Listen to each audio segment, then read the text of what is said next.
Kindred, sabi pa ng mga peking blue heart, pataasin ko views ni Dudong panlaban kila Kuya at Ram.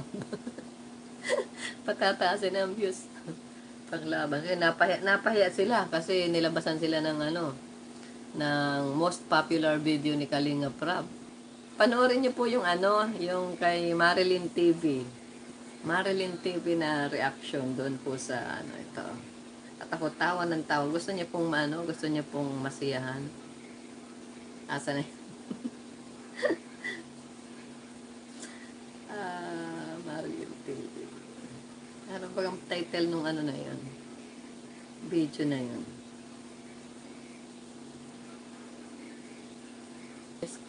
Hello, Marilyn TV. Shout out po. Diba? Ikaw, Melissa Abelo, nasa, hindi ko binabanggit yung rural racial mo dito. Andito ka na naman ng gugulo. Ha, ibig sabihin, totoong sila ay naiinggit. Kasi nga, hindi nila kayang higitan yung mga taong tumulong sa kanila. Saksak mo sa baga mo yan. Okay? At who cares? Wala kaming pakialam sa mga box ni Ruel. Ha? Sinong naiinggit sa mga box? Tatawag-tawag ka pa? Ha? Wala kaming pakialam sa mga boxes niya na 8 na boxes na hindi na hindi pa nabubuksan. Hindi kami naiinggit. Hindi yan naiinggit si Rab. Hindi niya kailangan yan. Okay? Pambihira, yan lang. Ikakainggit ni Rab yung mga Dior nyo na sapatos. Dior ba yan? Nakalimutan ko na. May nagsabi sa akin kung Dior. Kaya hindi ko naman pinapanood yung ano na yan. Hindi ko naman pinapanood yung ano nila, open boxes. Bakit? Alam nyo ba kung ano ang mga natatanggap ni Rab? Excuse me. Yung binigay nga ni Lena Barbos, ni Ninang Lina Barbos, magkano yun yung Mac Pro? Ayun ang pinag-Dior mo yan. Yung sapatos mo yan. Ha? Pakialam namin dyan sa Dior o Gucci na yan. Marunong ka bang tumingin kung totoo, real o hindi? Gosh, order nga ako dyan, yung mga imitation. What's with Dior? Sapatos yata yun eh. Hindi ko alam kung sapatos yun, yung binigay, yung couple shoes yata yun. I don't know, hindi ko alam, I don't know exactly, I forgot. Kasi, sinasabi daw na ang gaganda ng mga laman ng mga boxes. Sabi daw. Alam nyo, hindi ko nga yung sinabi personal kay Rab nung nagkita kami. Yung sabi, ang gaganda daw yung mga laman ng boxes. May yung mga sapatos daw, mga ganun-ganon. Sabi daw, may 8 boxes pa daw na hindi, ang dami daw nagpapadala kay Rowell. Who cares? Pakialam namin sa mga boxes na nare-receive niya. Ha? Inggit? Naiinggit ba kayo? May naiinggit pa sa inyo yung mga boxes na nare-receive niya? Wala, di ba? O bakit kailangan pag ikukumpara? O sino ngayon ang tunay na iinggit? Ha? Di ba? Tatak lang yan, pero di naman mga original 100 to. To ang price niyan, di mga siraulo. Kaya nga di ba? Rab, naiinggit ka daw doon sa mga Dior, Gucci. Sabi nung leader nila, yung mukhang dyan, si Arina, yung mukhang dyan, si Arina, kahit sino pa yan, kahit sarili mong kadugo, kamag-anak, pagdating sa inggitan, hindi niya kayang tanggapin sa sarili niya na mas nahihigitan mo siya kaysa kanya. Yun po yung aking example.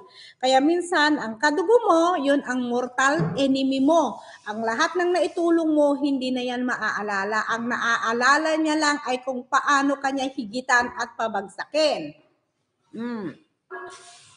Diba?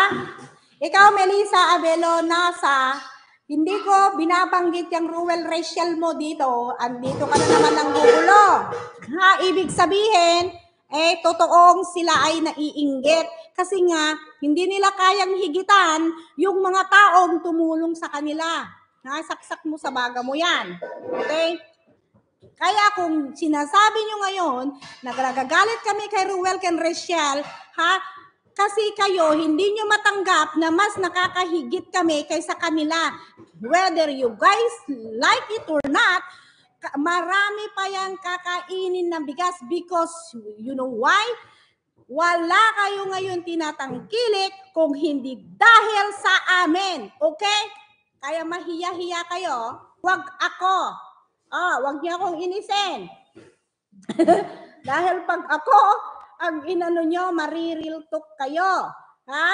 Wala akong pakialam at wala akong kinakatakutan. Kaya wag nyo kong impisahan kasi I can do anything I want, especially I'm here now in the Philippines. Pwede akong, kahit right now and then, kaya ko kayong papuntahin. Kung sino ang mag-below the belt sa akin dito, kahit ngayon din, kaya ko pumunta sa NBI at ipapaano kayong lahat. Ha? Kayo ang inggit. Kayo ang naiinggit dyan. Kasi wala naman talaga kayo. Ha? Saan ba kayo galing? Di ba? You're from nothing. You are from nothing. Ha? Kung nasasaktan kayo dyan sa description ko, ha? Kung nasasaktan kayo sa description, it's not my fault. Hindi my fault. Tinatamaan kayo kasi totoo. Saan ba kayo galing? Di ba sa wala?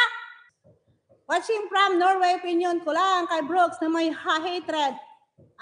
Ayan si Brooks. Walang ano yan. Ito lang yung opinion ko kay Brooks. Ayan si Brooks. Hindi yan. Kahit sariling kadugo niya yan, hindi, walang pakialam yan kasi depende yan kung sino ang mas malaki ang offer. Ako nga eh. Ako hindi ko sa pinag-ano, never kong minensyon na tinulungan ko yan si Brooks. Pero what? Anong ginawa niya sa akin, di ba? Kung kanino siya makakakuha ng mas malaking pera, offer, so sabihin natin manifest. Di ba tama? Ganun lang yung kasimple. Kaya wag niyo nang questionin kung ano ang kapasidad at kredibilidad, integridad ni Brooks. Kasi alam na natin. Kasi sa akin yun lang, gawin niyo lang yung example sa akin. Example from me. Okay? Inano ba ni Brooks yun? Di ba hindi? Kasi sa kanya, ito lang napakasimple ha. Most na-sponsor nila yung mga nambalahura kay BSM. Di ba? Sarili mong kadugo. How could you take that? Paano mo natitake yung isang bagay na mismo yung nagsabi ng scammer at nagsabi na ididembanda si BSM nandoon, naka-akbay, naka-picture. That's impossible. At hindi mo, at ito lang masasabi ko, at ito imposible na hindi mo alam ang sitwasyon that time. Kahit nasa Davao ka, nasa Maynila ka, right? Naggrabe ang kaguluhan, lahat ng reactors tinatapig yan. That is a very impossible. Hindi yun, patay mali siya yun. Ipatay mali siya kasi nga, ang gusto niya, higitan. Higitan si Rab. Higitan si Bal Santos, pero hindi. They're on top already, whether you guys like or not. Lahat ng subscriber nyo, lahat kung ano man ang dinala nyong subscriber sa Kalingap, Kalingap pa rin ang nagdala sa inyo kasi no one can trust you guys without using the Kalingap names. Wag mo akong busitin Kaya ikaw, kung mariril talk ka dito sa sinasabi ko, you guys sorry, but that's the truth. And you guys, you have no rights to question us because we have a decent job. Meron kaming sariling trabaho. Hindi kami binuhay ng sponsor. Hindi kami nakapagpabahay dahil sa sponsor. Hindi kami kumakain dahil sa sponsor. Yun ba ang gusto nyong marinig? Totoo lang, di ba? Sige nga, challenge. Sige nga, mag-challenge. Walang sponsor. Sige nga, kung kaya nyong gastusin yung mga revenue nyo. I'm not stupid. Sige nga, pagdating sa auditing, hindi nyo ako kaya. Kakasuka. Ako, sukang-suka ako sa mga pangalan nyo nan. Kasi alam nyo kung bakit. They are ungrateful. They are ungrateful. Patay mali siya sila. Feeling nila, napaka-famous nila, sikat na sikat nila. One day, marami na akong nakilala, mga vlogger na bumagsak. Kaya wag kayo dyan. Marami naman kasing tao sa mundong naniniwala sa mga sinungaling. DDTV, di lang nakakasuka, nakakadiri. Gross talaga. Bakit? Kaya nyo ba? Si Rab Rob nga nagbibigay ng 300,000 sa papa niya para mangtulong. Kayo, magkano ang nabibigay nyo? Milyon-milyon ang mga kinikita nyo. Mga ano kayo? Mga salot, mga anay, mga linta. Di ba? Kaya nyo ba yan? Kaya ba ang tumbasan ang yayabang nyo? Ang yayabang nyo magsasalita, puro kayo porma. Puro naman kayo sponsor. Wala naman kayong sariling kita na itinutulong. Meron ba? Hindi ba totoo? Hindi kayo mabubuhay kung walang sponsors. Okay? Kasi wala naman kayong mga trabaho. May mga trabaho ba kayo?